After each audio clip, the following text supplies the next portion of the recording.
多谢叶璇来看花莲的选情。国民党花莲县党部最近是一号一号地发文宣，指控民进党副总统参选人萧美琴在做立委的期间，对花东快速道路投反对票，阻挡花莲交通建设。针对这点，民进党的立委参选人张美惠讲无这个代志，伊讲国民党是不实的指控，欺骗花莲的县民、花莲的选民。这个民进党的这个立委范云嘛，伫面册写讲有写真济项萧美琴为花莲争取交通预算，总金额有600亿。花莲，我又回来了。顶个月30号，民进党副总统参选人萧美琴登去甲经营10年的花莲和赖清德合体造势，用过去立委的政绩受到支持者的欢迎。不过，即马煞变做国民党攻击的目标。就是这张伫咧花莲世界本标题写是雪人封杀花东快，阁有106年立法院表决的图，特别扣出萧美琴投反对票，指控伊阻挡花莲的交通建设，下卡阁署名国民党黄英华党部。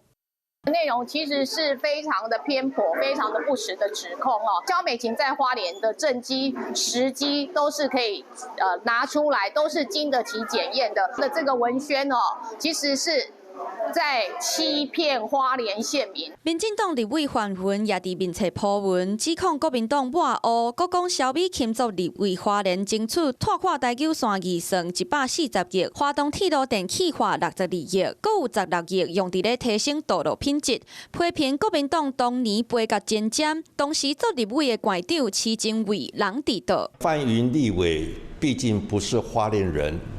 不了解花莲人过去这20年来对于对外交通的心痛，凡走过的必留下痕迹啊！立法院在表决这个条例的时候，花莲对外的交通花东快是被封杀的。花东快速道路目前进入评估，明年2月结果就会出来。